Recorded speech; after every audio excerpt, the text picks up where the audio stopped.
दोस्तों नमस्कार, आपका स्वागत है आपके चैनल MROP संदर्शनालय में। जैसा कि आप जानते हैं कि मैं निकल चुका हूं धर्म यात्रा भारत में, आप लोगों को महान साधु संतों के दर्शन कराने और अपने वीडियो के माध्यम से प्राचीन और सिद्ध मठ मंदिर दिखाने। आज मैं आया हूं गांव बिचपड़ी में। यहां पर खाटू श्याम का 1000 वर्ष प्राचीन मंदिर है और यहाँ पर एक धूना है, उस धूने की भी बहुत विशेषता है। आइए उनके मंदिर का दर्शन करते हैं और इस मंदिर प्रांगण के विषय में यहाँ के जो महंत हैं उनके शिष्य से इस मंदिर प्रांगण के विषय में जानकारी प्राप्त करते हैं। आइए दोस्तों।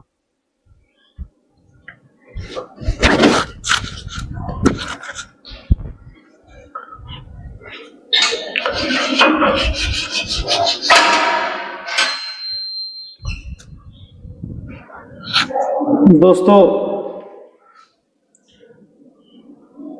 शिवलिंग है, शिव परिवार भी है, शंकर जी पार्वती जी की मूर्ति है और बहुत ही प्राचीन मंदिर है। इस मंदिर की विशेषता है, पूरे गांव की मान्यता है और यहाँ पर बहुत सारे लोग आते हैं मत्था टेकने।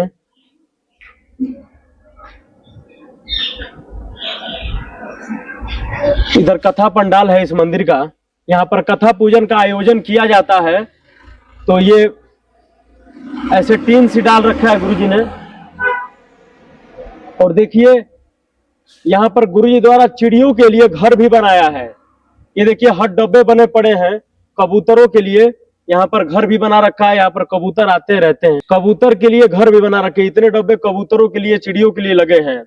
ये कथा पंडाल है, यहाँ पर कोई पूजन आयोजन या फिर कोई भी भागवत कथा राम कथा यहाँ पर लोग आते हैं सुनते हैं। गुरुजी द्वारा जब आयोजित किया जाता है कथा पूजा।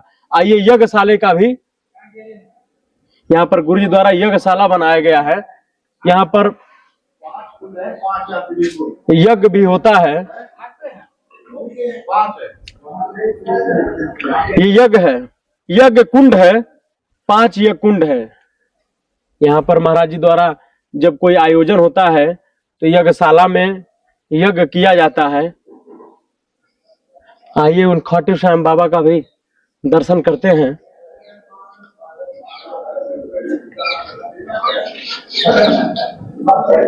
दोस्तों यही वो मंदिर है।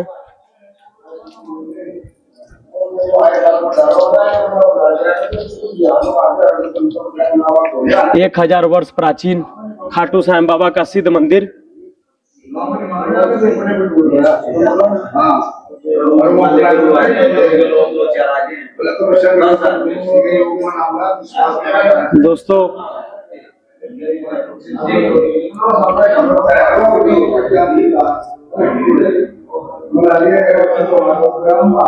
दोस्तों कृष्ण भगवान राधा जी,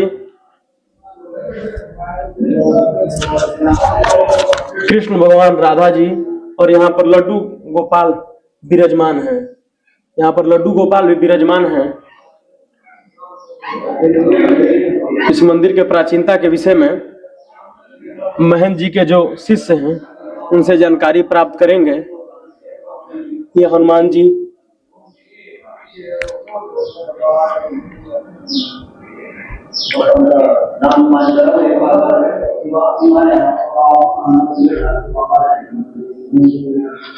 दोस्तों ये खाटू श्याम बाबा का मंदिर है। खाटू श्याम बाबा के विषय में महंत जी की जो शिष्य है उनसे जानकारी प्राप्त करेंगे। ये ऐसे तस्वीर लगा दी गई है कि परिक्रमा भी किया जाता है, इस मंदिर का परिक्रमा भी किया जाता है।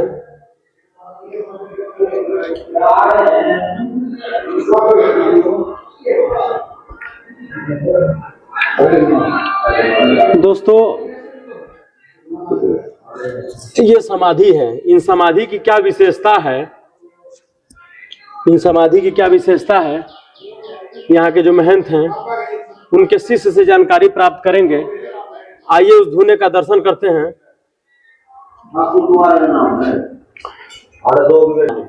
अंदर भी जाओ।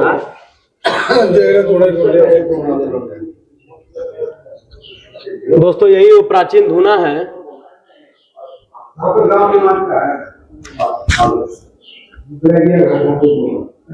दोस्तों यही वो प्राचीन धुना है। इस धुने की क्या विशेषता है, ये महंत जी के शिष्य से जानकारी प्राप्त करते हैं। आइए दोस्तों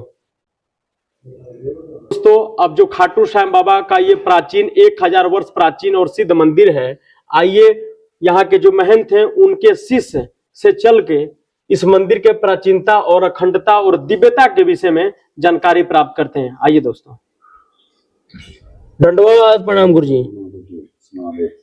जय हो। प्रणाम गुरु जी। बेटा गुरु जी आपका शुभ नाम? मेरा नाम राजेश्वर दास। गुरु जी आपके गुरु जी का नाम? मेरा नाम नागा राजेश्वर दास, खड़ा नरवाणी, व्यासी नरवाणी खड़ा। और गुरु जी का नाम बाबा कृष्णदास महाराज, तरखुतीरा सीख पाथरी। गुरु जी इस मंदिर और इसके प्राचीनता के विषय में कुछ बताइए। प्राचीन है, जब गांव बसने के तुरंत बाद ही भी गांव वालों ने ठाकुर जी का मंदिर बनाया और वहाँ शंकर जी का मंदिर बनाया। वो भी बहुत पुराना है, 7 का ही है। वो दोबारा बनाया गया है। गुरु जी बलबीर दास जी महाराज मेरे चाचा गुरु हैं, उन्होंने उसको दोबारा वो मंदिर बनाया। ये भी दोबारा बनाया और यहाँ का विकास किया है ये पुराना। और वहाँ एक हनुमान मंदिर है उधर सामने मेन रोड पे, और एक शनि मंदिर है, और वहाँ देवी मंदिर है। ये सभी मंदिर हमारे गुरु जी के साधन में बने हैं, गुरु बलबीर दास जी महाराज के साधन में। ये तीनों मंदिर, शनि देव मंदिर, हनुमान मंदिर, माता का मंदिर, ये खाटू श्याम बाबा का प्राचीन मंदिर, ये महाराज जी के सानिध्य में ही मंदिर का बलबीर दास जी महाराज के सानिध्य। जी गुरु जी, यहाँ पर किस प्रकार की चमत्कार आपके द्वारा देखा गया है गुरु जी? ये नहीं, यहाँ के खाटू श्याम जी महाराज का चमत्कार है। एक पन्ना भी इसको हर दूज को धोकर मारता है यहाँ। जी गुरु जी। पूजा पाठ करने आता है गांव वाले। जी गुरु जी। तो पुरानी मान्यता है हमारे संस्कृति में, हिंदू धर्म में ठाकुर जी की मान्यता पुरानी है। जब भी गांव बसा है ठाकुर जी का मंदिर बना दिया, और शिव के भी भगत इसलिए शिव मंदिर बना दिया। ये जब गांव बसा हमारा, यहाँ जब गांव बसा उन गांव वालों ने भगवान से प्रणाम लेकर भगवान जी का मंदिर बनाया। और ये पुराना बाबा जी गुरु जी का धुना है, ये प्राचीन धुना है। हमारे दादा परदादा गुरुओं ने धुना बनाया, हमारी प्रणाली चल रही है। पूरी धुने की क्या विशेषताएं है? धुना विशेषता है भाई, वो भूत प्रेत साया वाया ये इसकी छोटी चुटकी से ही काम चल जाता है। इसे ले लेते हैं, लेने से तिलक करने से इसे बह है, कोई और बीमारी है तुरंत ठीक हो जाती है। 6 महीने में यज्ञ होता है, भंडारे होते हैं। गुरु जी जैसे यज्ञशाला जो है, यज्ञशाला में हर 6 महीने में, हाँ 6 महीने में रुद्राक्ष पाठ होता है, यज्ञ होता है। माता जी का ये दिनों में माता रानी का 9 दिन यज्ञ चलता है, वो चंडी यज्ञ होता है। और ये शिवरात्रि पर भगवान भोलेनाथ का के रुद्र यज्ञ होता है, वो भी 9 दिन चलता है। गुरु जी आपको साधु बनने की प्रेरणा कहाँ से मिली? प्रेरणा ये बचपन से प्रेरणा मिली। पहले मैं ठेकेदारी करता था। जी गुरु जी। वो मन भर गया, लोग भ्रष्टाचार देख के वो भ्रष्टाचार ज्यादा बढ़ रहा है, इसलिए भ्रष्टाचार के मैंने वो ठेकेदारी छोड़ दी और गुरु जी के सानिध्य में वैराग ले लिया। गुरु जी कोई आपके जीवन काल में कोई आपने साक्षात यहाँ पर चमत्कार देखा हो, आप अपने दर्शकों और हमारे भक्तों को बताना चाहें?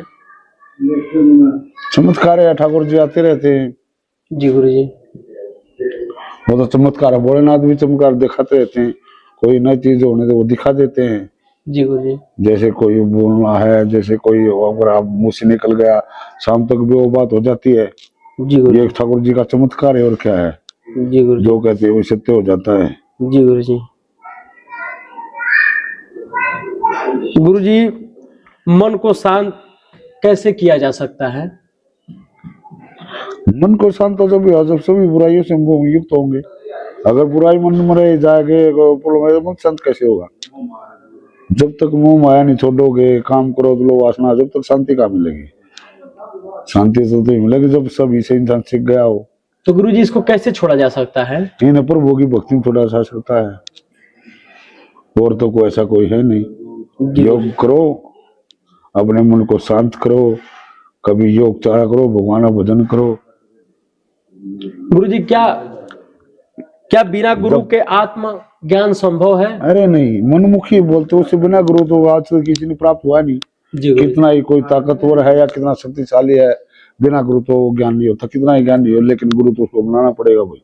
जी गुरुजी। बिना गुरु तो कभी ऐसा नहीं वो आगे बढ़ी पहुंच जाएगा।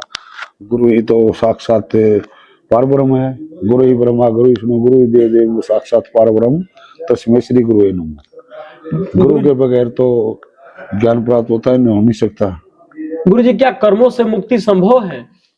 कर्मों से होगी, जरूरत तन से मुक्ति नहीं, मन से मुक्ति होगी।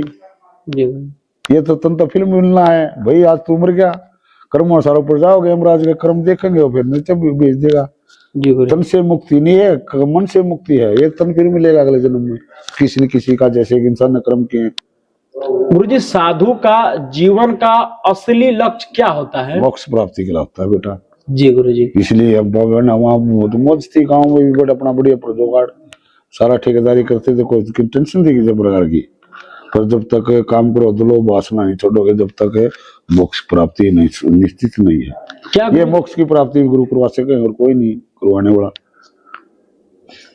गुरुजी गिरस्थ जीवन में रहकर क्या हम मोक्ष पा सकते हैं? हाँ। कि संत बनना जरूरी है? नहीं नहीं, गृहस्थी पा सकते हो। कौन कौन कहता गृहस्थी नहीं पाऊंगा, लेकिन मर्यादा में रहना पड़ता है बेटा। मर्यादा तोड़ेगे तो कहीं नहीं काम चलेगा, वहां भी मोक्ष प्राप्त कर सकते हैं। गृहस्थी भी मोक्ष पर, लेकिन हजारों लाखों में इक्का दुक्का ही मोक्ष की प्राप्ति है बेटा, या लाखों में हजारों लाखों में मोक्ष की प्राप्ति होती है। न था मोक्ष की प्राप्ति नहीं, सबको छोड़ना पड़ता है, हैं? मन को थामना पड़ता है। मन को थामना जैसे 1000 घोड़े को थामना बराबर है। मन को थामना 1000 घोड़ों को थामना। जब मन कंट्रोल कर लेगा सबको छूट जाएगा। गुरुजी जब मन विचलित हो रहा है, मन इधर उधर भटक रहा है, तो उसको कैसे थामे, कैसे रोक सकते हैं गुरुजी? भाई इसका एक साधारण तरीका है, आप आसन में जाइए। अगर आपको मन नहीं थामना है तो अपनी नासिका को देखिए, ऊपर पल के नीचे रखो, शनि को उठाए, ये इसको देखो, ऑटोमेटिक मन थम जाएगा। ये तो कृष्ण भगवान ने भी गीता में बता रखा है, मन को कैसे थाम। अर्जुन ने प्रश्न कर दिया एक बार, गुरुजी इतना इतना है, इतनी मुंह माया में कैसे मन को थामे? तो ये परमात्मा ने बताया, बेटा अपनी नासिका को ध्यान केंद्रित करो, तो अगल बगल की आपकी सभी चिंताएं खत्म हो जाएंगे, वहां आपको मन डट जाएगा। नहीं तो कोई यही साधन है जो मन को थाम लेके बोल रहा है ना, ऐसे मन थम जाएगा। गुरुजी साधु संत धूना क्यों लगाते हैं और धूने की क्या विशेषता है? भाई पहले आदिकाल है, आदिकाल क्या था, इतना तो जुगाड़ था नहीं। जहाँ भी साधु डरता सबसे पहले वो धूना बनाता था। धूने में रोटी पकती थी, धूने में पानी होता था, सब कुछ धूना होता था। अग्नि को देख के सब पता लग जाता था भाई वहां को बाबा आया हुआ है। धूना तो बाबा की धूनी है, धूना की रुमानी धूना से खाना धूना प्रेरणा धूना सोना। ये हमारे आदिकाल से हमारे बड़े बड़े जितने भी संत महात्मा हैं, जहाँ भी कहे हैं, उन्होंने पहले अपना धूना ही बनाया है। गुरुजी जीवन एक यात्रा है या परीक्षा? जीवन को यात्रा भी कह सकते हो, परीक्षा तो कह सकते हो। नहीं भाई, जीवन तो संघर्ष है, हैं? गुरुजी यज्ञ यात्रा तो होता है ना, गाड़ी में बैठ के यात्रा करे, चलो भाई हम तो यात्रा संघर्ष करना पड़ेगा, कर्म करने पड़ेंगे। परीक्षा और यात्रा तो बहुत अंतर है ना। गुरुजी जब आप संत बने, कोई आपके जीवन में ऐसी कठिनाई आई कि जैसा आपको लगा कि अब चलो अब घर चल पड़ते हैं? नहीं नहीं, कोई कठिनाई नहीं, किसी प्रकार की कठिनाई क्यों थी? कठिनाई होती तो मेरे साधु क्यों बनते भाई? जब संसार से गृहस्थी से मन उब गया तभी तो साधु बने हैं। जब घर संसार से मूड ऑफ हो गया, बहन को अच्छा नहीं लगा भाई, कहीं नहीं ऐसे मरण जन्म लगे रहेंगे, इसलिए मन जिन से प्रेरणा छुटाने के लिए साधु भगवान का भजन करें, गुरु जी के साथ धन्य रहते हैं, उनकी कारण मोक्ष भी प्राप्ति हो सकती है। नहीं तो मोक्ष की प्राप्ति कैसे ऐसी हो जाएगी? मन मन तो हजारों करोड़ों भी जन्म लेने पड़ सकते हैं। ये तो नहीं त्रिविद्र है, ऐसे मोक्ष प्राप्ति नहीं भी तो धन से लिप्त छोड़ना पड़ता बेटा। मोह माया लोभ लालच तेरा मेरी सब छोड़ना पड़ेगा जब मोक्ष होगा। मोक्ष प्राप्ति तो ज्ञान को भी छोड़ना पड़ता है। शक्ति की भी त्यागनी पड़ती है। आपके पास कोई भी सिद्धि है उसको भी छोड़ना पड़ेगा मोक्ष की प्राप्ति के लिए।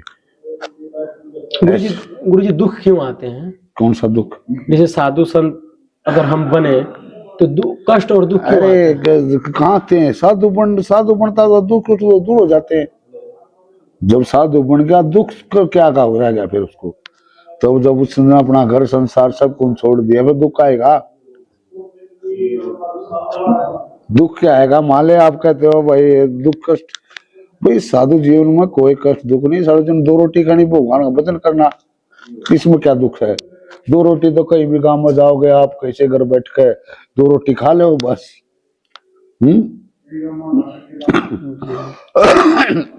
दुखी तो वो रहेगा जो मोह माया में चलता रहेगा, तेरा मेरे में चलता रहेगा। जो इनसे दूर है उसको क्या का दुख है?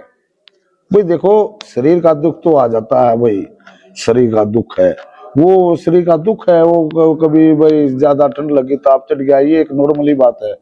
बके जा रहे हैं चोट लग गई, ये अलग बात है। ये दुख छोड़ के साधु के पास सुख दुख का कोई तो मतलब ही नहीं। हमें तो कोई कष्ट सहने की जरूरत नहीं पड़ी, भी कहीं का कष्ट सहना है। जब घर बाहर छोड़ दिया जो कष्ट कहेगा। साधु जीवन व्यतीत करने पे जो खा गया खा लिया, आ गया ठीक जगह जय सीताराम। और साधु जग का कल्याण करने के लिए साधु बनते हैं, जग का कल्याण करने के लिए। इसमें अपना भी कल्याण होता है और जग का भी कल्याण होता है। और ये मोह माया से बंगले कोठिए से नहीं मेहनत बनता है। मेहनत तो अपने कर्म से बनता है, अपने भजन से बनता है। ले भाई ठीक से तो कोई भाई मैल अटारी है, ये वो है, उससे संत नहीं मिलता। संत तो जैसे कि कोई पाया चल रहा है वो संत हो सकता है। कार वाला जरूरी है भी कार घोड़े चलता, हाथी चलता, ये ले रहा था ये सब है, बेन से तो नहीं वो आप उसको प्राप्त कर सकते हो भाई ये संत है। पता नहीं उसके मन में क्या कैसा है, कहीं ये माया से, धन से, दौलत से आप ये समझ तो ये संत मन का। वो तो दूना ही नरक की तरफ भेजती है माया। तो माया तो ठगनी है बेटा। माया से तो मोक्ष प्राप्ति है तो ठगेगी। माया तो ठगनी बताई है। माया तो ठगनी है। जो इनसे निकल गया, जैसे ये गृहस्थी तो एक ये है जीवन, ये संसार में जैसे एक सांप चगेरा में, अगर वो चगेरे के अंदर जो सांप गया बाहर लिकड़ गया, जो अंदर में है वही उसको मार देती है। वो सापन जो उनसे लिकड़ गया वही तो एक सांप की तरह है, सापन की तरह। ये संसार तो जो इसमें फंस गया, जो उनसे लिकड़ गया। और बताओ गुरुजी, अगर किसी के मन में विकार उत्पन्न हो गया हो, उसे कैसे दूर कर सकते हैं गुरुजी? विकार मत बस वही भजन से ही दूर हो सकता है। जी गुरुजी। विकार जो बन गए सो मन से ही तो दूर निकलेगा। जब तक विकार मन से तो विकार लगते हैं। मन से, ये मन हेड है इंद्रियों का। वही विकार है तो मन का ही विकार है, मन का ही खराबा, मन का ही सामान है। मन से है सब कुछ। वो तो अपने आप निकालने पड़ेगी, अंदर मन से निकलेगी। आजकल की युवा पीढ़ी के लिए कोई आपका संदेश? युवा पीढ़ी का संदेश ये है बेटा, नशे से दूर रहो। माँ बाप का कहना मानो भाई, माँ बाप बताते बड़े बड़े बताते हैं भाई, माँ बाप के चरणों में सर्व होता है। हाँ, माँ बाप की सेवा करेंगे, भगवान समझता भाई मेरी सेवा होगी, भगवान की सेवा होगी, वो एक ही सेवा है। जो माँ बाप की सेवा नहीं करता गुरु की क्या करेगा? तो माँ बाप तो सर्वप्रथम बेटा, माँ बाप की सेवा करो, माँ बाप के कहना मानो। और ये मोबाइल से दूर रहो। ये भी एक बीमारी है भारत के अंदर, ऐसी बीमारी आ गई, इससे तो लोग मरने लग गए फोन के चक्कर में। तो और इसमें जो आदि बहुत ज्यादा चल रहा है। अगर सरकार कंट्रोल करना चाहिए भाई, इस तरह का खेल इसके अंदर मत लाओ। गुरुजी, प्राकृतिक आपदा आने का कारण क्या है? प्राकृतिक आपदा आने का कारण क्या है? भाई देखो, ये तो पृथ्वी का है पड़ा है। जैसे इंसान में जैसे समुद्र में जान उठती हैं, इसी प्रकार गर्भ में है ये ही मिट्टी। और ये हमारे है भाई, पता नहीं कौन सा बैलेंस कौन सी प्लेट हल जाती है, खा के हो जाता है। ये कोई जरूरी नहीं भगवान ने अपता, भगवान ये ऐसे करेगा तो फिर वो सृष्टि क्यों बनाएगा? ये तो धरती का अपना नहीं है। कहीं आंधी चल रही है, कहीं मींह बरस रहा है, कहीं ये कर रहा है। ये तो एक प्राकृतिक है। ने किए वो हो गया वे हो गया, ये भगवान क्यों मारेगा किसी को। उन्होंने तो अपना अलग अलग डिपार्टमेंट बन रखे, जैसे सरकार ऐसे ऊपर है, किसी के हाथ में पानी बरसाना है, किसी के हाथ में आंधी देनी है, किसी के हाथ में सोना का देवता है, कोई कहीं का देवता है, ये उनके अंडर में है। जैसे तुम्हारी यहाँ सरकार है ऐसे ऊपर सरकार है, भगवान निष्पक्ष है, वो तो क्रम से भी मुक्त है। उसके वहां तो सिर्फ वो ये प्रकार की चीज ही नहीं होती। भाई आत्मा है, मोक्ष क्या है? मोक्ष एक ज्योति जैसे आत्मा में मिलन होना, आत्मा सो परमात्मा, आत्मा सो परमात्मा है कि नहीं, परमात्मा मिलो वही परमात्मा ही बन जाता है। और ऐसे तो है नहीं मोक्ष में ऐसे मिल जाएगा। मोक्ष के लिए तो बेटा तुम्हें काम क्रोध लोभ वासना तेरा मेरी फलाना दकड़ा नमका सब छोड़ना पड़ा है। ऐसे तो मिल नहीं जाता भाई, ऐसे मिल जाएगा। गुरुजी कलयुग क्या है और कलयुग की क्या विशेषताएं हैं? भाई कलयुग, ये युग हमारे सनातन धर्म में 4 युग आते हैं। पहले सतयुग था जो लगभग 18 लाख साल का हुआ करता था, और अब फिर त्रेता आया, द्वापर आया, त्रेता आया आपकी क्यों, त्रेता में ज्यादा ऋषि मुनि अत्याचार थे इसलिए द्वापर से पहले त्रेता दिया गया। वो लगभग 12,000 साल का था, 12 लाख साल का। फिर ये आया अपना द्वापर, ये लगभग 8 लाख साल का था। अब ये चल रहा कल युग, कल माने पुर्जा का है, पुर्जे, ये कल पुर्जा का युग है, ये तो निश्चित है वही कल युग है, कल माने पुर्जे। इस युग में तो सब 4 युग चलते हैं, जैसे कहीं पर यज्ञ हो रहे हैं, कहीं पर रोड़ा रब्दा हो रहा है, कहीं पर भजन हो रहा है, कहीं पर होगा, 4 युग चलते हैं ना कल युग में। ये कल युग, कल माने पुर्जे, ये पुर्जा का युग है, इसमें 4 युग चलते हैं। कहीं सतयुग चल रहा है, कहीं मार काट चल रही है, कहीं भजन हो रहा है, कहीं कम हो रहा है। बढ़ते हुए धर्मांतरण, जिस तरीके से लोग अपना धर्म परिवर्तन कर रहे हैं, तो क्या आने वाले समय में सनातन धर्म को खतरा रहेगा गुरुजी? नहीं नहीं, ऐसी कोई बात नहीं है। क्यों, देखो हमारा देश धर्म निरपेक्ष देश है।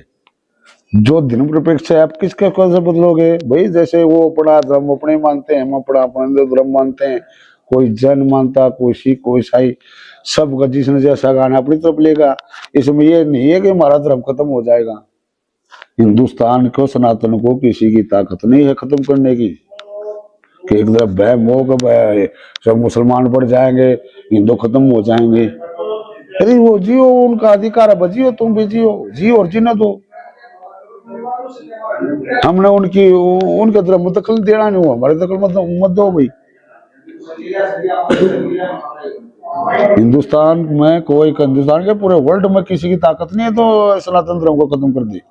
कोई नो बाढ़ जावे धर्मांतर कर दिया, कोई हिंदू खत्म कर देगा, हिंदू को खत्म नहीं होगा। हिंदू को कोई खत्म ही नहीं कर सकता। सनातन है, सनातन सबका आसन, सत्य पर तो चलेगा, सनातन ही है। मानव धर्म की, मानव की सेवा करेगा, सनातन के यही प्रमुख है कार्य है। वही अपने गरीब को सेवा करो, लाचार को सेवा करो, किसी भूखे का पेट भरो, ये सनातन के नियम है। मानव की सेवा करना ही सनातन है, मानव धर्म बोल दे इसको। जिसको सत्य का पता नहीं, वो कैसे सनातन है? सनातन में मांस मिट्टिया का नहीं कहे चलेगा भाई, मांस मिट्टिया खाने वाले नहीं चलती सनातन में। जो सत्य का आसन करेगा वही सनातन है। तू कहने से तो नहीं मैं सनातन हूं, मैं सनातन हूं। गौ माता हमारे धर्म की मैन माता, हम गौ माता की सेवा करते हैं, वो सनातन की है, वो मानते हैं, हम माँ की तरह सेवा करते हैं। भाई सनातन धर्म को खत्म करने वाला कोई अभी पैदा नहीं हुआ, नहीं आगे होगा। कि भाई मुसलमान बढ़ जाएंगे, सनातन खत्म हो जाएगा। वो जियो भाई, बोटो को अपने देख रहे हैं, हम अपना देख रहे हैं। और हमारे मंदिर हैं, हमारे सनातन धर्म के ये मैन हैं। यानी कि देखो भाई, ठीक से हम गृहस्थी है, जैसे गृहस्थी खेत खार काम करते बेचारे, तो मंदिर में उन्होंने अपना मंदिर बना दिया। हे प्रभु, हम तो अपने मूर्ति की, आपकी मंदिर की मूर्ति को, आपकी सूरत को पूजेंगे, हमने तो टाइम तो है नहीं, कि काम धंधा टाइम लगे रहते हैं, इसलिए हमारे बड़े ने मंदिर बनाया। यहाँ भगवान की प्राण प्रतिष्ठा, यहाँ लोग पूछते हैं, देखते हैं। ये तो हमारे हिंदू धर्म की एक मैन है। वो कहते हैं पत्थर है ये, अरे ये तो कण कण व्यापी है भाई। जैसे ये कृष्ण कहा भाई, राम दशरथ का बेटा राम, जग जग अगर घटमन बैठा राम, एक जगत पसारा राम, एक शख्स से न्यारा राम। राम तो एक है। वो कहता भाई मैं दशरथ का बेटा भी मैं था, और जगत भी मैंने पसारा क्या, घट घट में मैं हूँ, शब्द न्यारा भी मैं हूँ।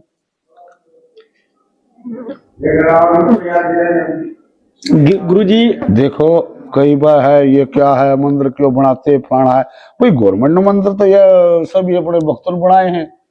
श्रद्धा का, हमारी श्रद्धा धर्म प्रतीक है, सनातन धर्म का प्रतीक है मंदिर। आप जाते हो कहीं भी, आप देखोगे, आप कैसे पहचान सकते हो कि हिंदू कौन है मुसलमान, कैसे पता, मतलब ऐसे गांव आ गया, इसी गांव में आपको कैसे पता चलता है या हिंदू है मुसलमान है, बताओ कैसे पता चलता है? आपको पता मंदिर से चलता है भाई हिंदू रहता है, मस्जिद से पता चलेगा ये मस्जिद है मुसलमान रहता है। ये प्रतीक है हमारे धर्म का मंदिर, इसी से पता हम चल रहे हैं भाई। हम ये देखते हैं भाई, जहां हमको सवाला दिखा समझ जाएंगे हिंदू रहते हैं, जहां मस्जिद सुना समझ जाएंगे मुसलमान रहते हैं। अगर ये नहीं होते तो कैसे पता चलता कि भाई कौन हिंदू कौन मुसलमान है? ये मंदिर हमारे प्रतीक हैं, इससे हमारे पुरानी आस्था, हमारे बड़े बूढ़े पीढ़ियां चले गई, नहीं पूछते पूछते और सनातन धर्म रहेगा। अरे पत्थर में तो भगवान है, पत्थर में भगवान पाया नहीं, कौन कहता नहीं पाया? अरे नजाट ने पत्थर में उसकी लड़की ने खाना खवाया भगवान को, ठाकुर जी ने खाना पड़ा कि उसकी भक्ति से। वो कैसी कहानी थी गुरुजी जब खाना खवाया? भाई धरना जाट था, कोई काम हो गया घर चला गया, उसकी छोटी लड़की थी, वो बोले बेटा भगवान का भोग लाना। वो बच्चा है, बच्चा भगवान का रूप होता है, उन्हें भोजन कर दिया। काफी बार बाढ़ देखी, वो भगवती थी, वो लट्ठी ले आई, बोला नहीं खाना खाना लट्ठी मारूंगी। बच्चा है, भगवान का रूप होता है, भगवान ने खुद खाना आके खाना पड़ा, अपने भगत के विषय का खाना पड़ेगा। तो पत्थर में क्यों नहीं, पत्थर में अरे जब हिरण्याकश्यप को जब मारा भगवान, वो खंबे से निकले थे, वही खंबा तो एनर्जी, वही समय कौन सा वो कहां से आ गई? जब ये कह दिया कण कण में भगवान, जब कण कण में भगवान तो मंदिर में भगवान ही होगा, जब कण कण में है तो इसमें भी है, लेकिन वो तो अपना नजरिया है बेटा। अरे पत्थर में तो हमारा हिंदू धर्म है, वही पत्थर पूजा करता है, लेकिन पत्थर में भगवान ने दिखाया है, पत्थर में भी आके। गुरुजी साधु संत जंगल में क्यों रहते हैं और जंगल में किस प्रकार की तपस्या करते हैं? कहाँ जंगल है? जंगल तो काट दिए, जंगल छोड़ा कहाँ है? कहाँ जंगल है ये तो बता दे, वहां जंगल है। जिस तरीके से गुजरात में गिरनार पर्वत पे लाखों की संख्या में साधु संत विराजते हैं, लेकिन वहां पर कोई डिजिटल सुविधा नहीं है, उनको कैसे मालूम चल जाता है कि अब कुंभ मेला लगने वाला, अब हमको यहाँ से प्रस्थान करना चाहिए? देखो जब कुंभ 12 साल में आता है, उनको सब बताया जाता है। जैसे आप आ रहे हो, वो बताएगा भाई कुंभ लगेगा वहाँ, ये हमारे जो बड़े बड़े महंत हैं, उनसे वो एक हमारा वो होता है बाट, उनसे वो हर जगह खबर देता है, सबको पता चलता है कुंभ है। ऐसे अनपढ़ तो कोई रह नहीं रहा भाई, कति जंगल तो हमारे यहाँ छोड़ा नहीं किसी ने, जंगल तो कहीं कहाँ जंगल है? अरे पहाड़ों में भी बिल्डिंग बना दी, जंगलों में जंगल तो काट दिया, जंगल है कहाँ ये बता, वहां जंगल है। अगर किसी को जैसे आपको उनका बड़ा चल जाता था, अब देखो हम भगवान को जंगल में निकल जाते थे, अब जंगल है ही नहीं, अब जंगल कहाँ है? तो गुरुजी जब कुंभ मेला लगता है, जब कुंभ मेला समाप्त हो जाता है, तो साधु संत कहाँ चले जाते हैं? वो अपने अपने ठिकाने पे चले जाते, जहाँ से आते हैं वो, जैसे हिमालय में साधु रहते हैं, जो कि बहुत हजारों साल हो गए तपस्या, कभी कभी किसी को दर्शन देते हैं, अपने अपने ठिकाने पर चले जाते हैं, और जब कुंभ आ जाते हैं। गुरुजी भगवान को कैसे पा सकते हैं, किस प्रकार की भक्ति से पा सकते हैं भगवान को? जैसे आप देखो अंशों ब्रह्मांड, अगर अंडे का ज्ञान होगा तो ब्रह्मांड ज्ञान, जब अंदर का ज्ञान हो गया 12 ज्ञान हो गया। जैसे हम दूध है, दूध को निकालते हैं, गर्म करते हैं, उसको हम फिर जमाते हैं, फिर उसको बाद में हम निकालते, इसी प्रकार भगवान की प्राप्ति है बेटा। जब तक अंदर नहीं झाँकोगे तो कैसे पता चलेगा भगवान की प्राप्ति? तो ऐसे जैसे दूध को बुलाते मक्खन निकालते हैं, ऐसे ही भगवान को पाया जा सकता है। अपने अंदर है, अंदर ही सब कुछ है, ये नहीं है अंदर को खोज लोगे भगवान खोज लिया। जी गुरु जी। भगवान तो ऐसी खोजना है जैसे बेटे दूध को जमाते हैं, बुलोते हैं, इतना ही परिश्रम करना पड़ता है। हम अंदर जाके उसको बुलोएंगे, इसको जो बुलोएंगे तो कुछ नहीं कुछ निकलेगा ना। जैसे वो अमृत ही बोलते हैं उसको, जैसे घी निकलता हो वो अमृत है।